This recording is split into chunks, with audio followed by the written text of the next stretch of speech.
Último bloque de Plural. Vamos a distender un poquito. Variamos el formato hoy. Solemos empezar con los columnistas. Hoy dejamos para el último bloque. Está con nosotros Nicolás Andorno hablando, como siempre, sobre salud mental. Nicolás, bienvenido. ¿Cómo estás? Muchas gracias, Raúl. Acá estamos. ¿Con Bueno, qué tema hoy? hoy vamos a hablar un poco de discapacidad, por situaciones de agenda que sucedieron la semana pasada y que siguen sucediendo, que tiene que ver con la visibilización de las problemáticas y situaciones que se están viviendo el sector de la discapacidad, que tiene muchísimo que ver con la cuestión de la salud mental. Bueno, en principio, prestadores de servicios, asociación de profesionales y también familiares de personas con discapacidad, durante la semana pasada, inclusive hoy mismo, se siguen movilizando por un reclamo y un rechazo a cierto proyecto de un decreto de necesidad y urgencia que implicaba el recorte de las prestaciones y también cabe destacar la precarización de la situación de los prestadores de salud, ¿no? Sobre todo ligada a los retrasos, a los mal pagos, a la falta de actualización de los presupuestos, bueno, etcétera, etcétera. Estas cuestiones, esta precarización de los prestadores de salud claramente atenta contra la calidad y la continuidad de las prestaciones de salud y que son justamente muchas veces estas prestaciones de salud las que garantizan el acceso a derecho y las posibilidades de circulación social de las personas con discapacidad. Entonces, atentar contra estas posibilidades de servicios que tienen las personas con discapacidad claramente deja este sector en una situación de locura, digamos, Claro. de loco en el sentido de sin locación, ¿no? Sin posibilidad de circular, sin posibilidad de tener un lugar y tener cabida en lo social. Esto depende muchas veces de los sistemas de apoyo y las prestaciones que tienen. Entonces, bueno, el lunes se autoconvocaron en la Plaza 9 de Julio justamente para pensar El acciones. lunes pasado. El lunes pasado, el lunes 28 de agosto, 29 de agosto, se juntaron durante el día en la Plaza 9 de Julio, justamente a exponer un poco la situación que se estaba viviendo, ¿no? Y de modo autoconvocado, lo cual a mí me parece importante destacar. El martes 30 de agosto por la mañana se convocaron en el mástil y de ahí se movilizaron hasta la Dirección de Superintendencia de Servicios de Salud, donde allá hicieron el reclamo pertinente y además se entregó un petitorio firmado. Un petitorio que justamente planteaba algunos términos, me parece muy importantes para destacar, que era el pago a término de las prestaciones de salud, lo cual también implica la regularización de lo adeudado. Estamos hablando de prestaciones que se están adeudando desde el mes de marzo, abril de este año. Bueno, no solamente en consultas profesionales, sino en sistemas de apoyos como acompañantes terapéuticos, en el pago de subsidios, en transporte, etcétera, etcétera. También se habló de una actualización de los honorarios, de las prestaciones, que se eleve un 60%, ya que desde el año pasado no se estuvieron incrementando. Por otro lado, la inclusión de acompañantes terapéuticos en el nomenclador de la superintendencia y el rechazo, sobre todo, al proyecto del decreto de necesidad de urgencia que implicaba un recorte justamente para estas prestaciones. Del martes a la mañana se pasó al miércoles. El miércoles sucedió una asamblea en la Plaza 9 de Julio también, con una gran convocatoria, había más de 200 personas, con antorchas, lo mismo que pasó acá en Posadas, se replicó en diferentes lugares de la provincia, en Oberá, en Apóstoles, en Puerto Rico, en El Dorado. Bueno, en Oberá básicamente con una gran convocatoria, justo habían conexiones, yo estuve en esa convocatoria del miércoles y había conexiones con la gente de Oberá y se estaban tratando en paralelo de diferentes cuestiones como una asamblea, Claro. ¿no?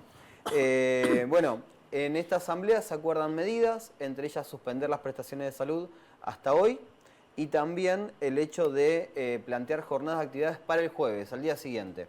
El jueves al día siguiente se planteó una convocatoria en lo que fue la Escuela de Música y de ahí una movilización hasta Cámara de Representantes con la idea de ser escuchados también por nuestros representantes y allá plantearon actividades y talleres ligados al desenvolvimiento profesional de cada uno de los prestadores que formaban parte de este movimiento, junto con pacientes, con familiares, bueno. El viernes fue el feriado nacional y hoy, lunes, a las 20 horas, en un ratito, se va a estar dando una asamblea virtual justamente para acordar nuevas medidas y para revisar las medidas que se fueron tomando. Hubo algunas respuestas por parte del Estado. El jefe de servicio de superintendencia se mostró con cierta apertura respecto a estas cuestiones y prometió algunos... habló de que el proyecto, este decreto de necesidad de urgencia no iba a tener viabilidad y también habló de que iba a haber una actualización de los honorarios para las prestaciones. Entonces, bueno, la situación en Misiones de la semana pasada y esta semana están bastante movilizadas y me parece que es un área que necesita visibilizarse porque realmente la precarización a veces de los prestadores en salud y en discapacidad es muy fuerte y realmente afecta muchísimo. A veces cuesta mucho conseguir prestadores que respondan a las demandas del servicio justamente por la precarización. Y no todas las familias de personas con discapacidad pueden andar pagándolo de modo particular o pagándolo en plus, ¿no?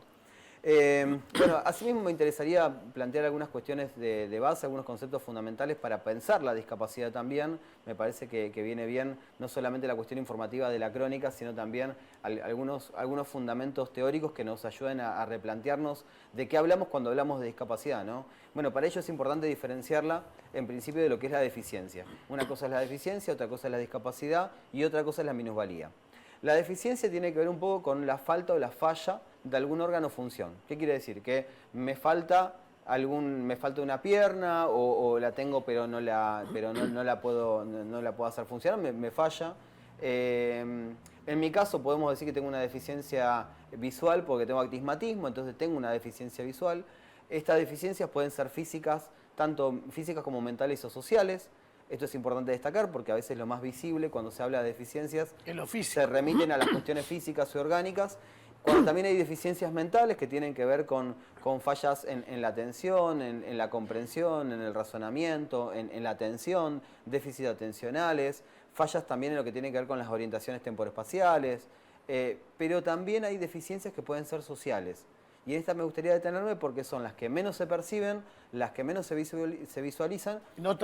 Estoy tratando de identificar alguna y no logro. Bien, que te falle un ojo, que te falle una pierna, claro. Está súper incorporado en el folclore y en la visión de todas las personas. Ahora, cuando hablamos de deficiencias sociales nos estamos refiriendo sobre todo a problemáticas como la violencia, la marginalidad, el abandono, claro, ¿no? Lo que son los embarazos no deseados, la falta de acceso a derechos civiles, la falta de acceso a salud, la falta de acceso a educación, constituyen deficiencias que si bien no están visibilizadas muchas veces terminan siendo mucho más discapacitantes que las deficiencias físicas. Un hecho concreto y muy estudiado es la cuestión de las personas en conflicto con la ley penal, sobre todo los jóvenes en conflicto con la ley penal. En todas las historias de vida de estas personas se ve justamente la impronta de las deficiencias sociales, ¿no? Que estamos hablando de personas o de jóvenes que funcionan bien, que el cuerpo funciona bien, no tiene ninguna falla, claro. Que a nivel mentalmente también son bastante lúcidos y pueden razonar y un montón de cuestiones, pero producto de esas deficiencias sociales no pueden articular como un ser social, o sea, no se pueden constituir como un ser social que articule con lo comunitario, ¿no? Con todos los sectores de lo comunitario.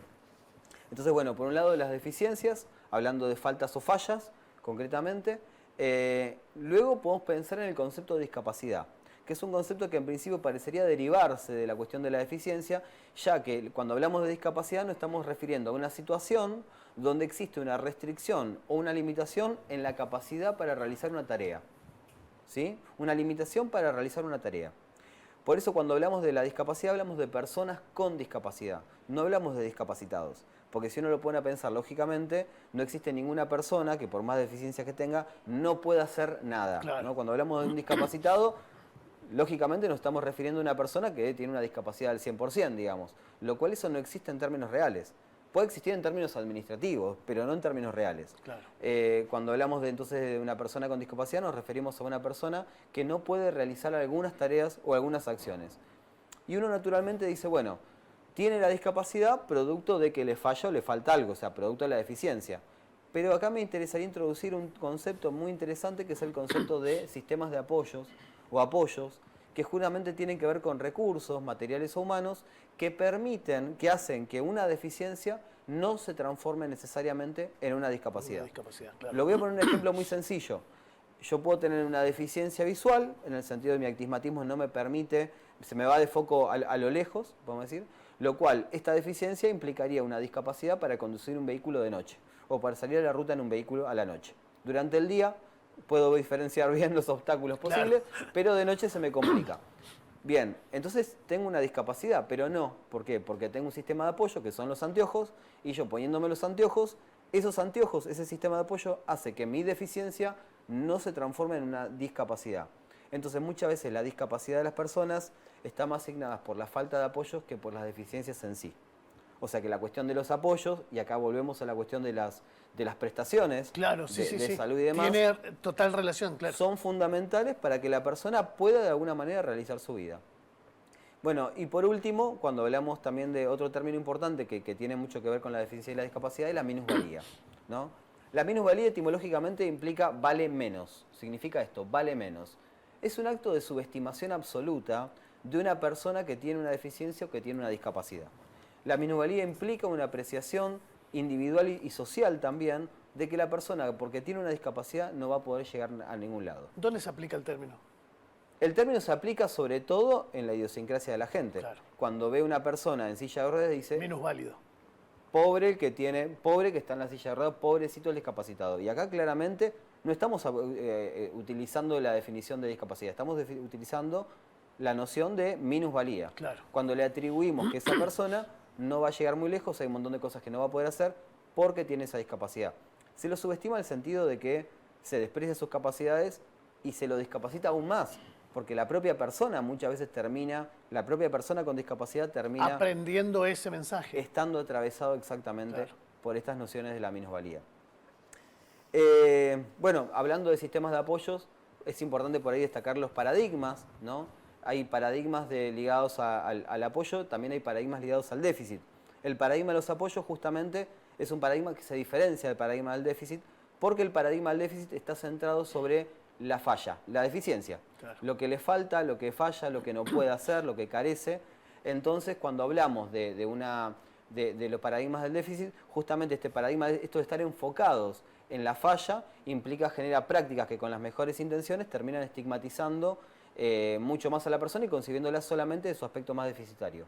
En cambio, el paradigma de los apoyos justamente plantea una ayuda para que la persona pueda realizar la vida que quiera hacer y pueda sostener en el tiempo. O sea que el paradigma de los apoyos no está centrado en lo que le falla o le falta a la persona, no se debate esta cuestión de si puede o no puede hacer algo, sino el centro está puesto en la cuestión del interés. Los intereses y metas de la persona, o sea, no en lo que pueda o no pueda hacer, sino en lo que quiera hacer la persona con discapacidad.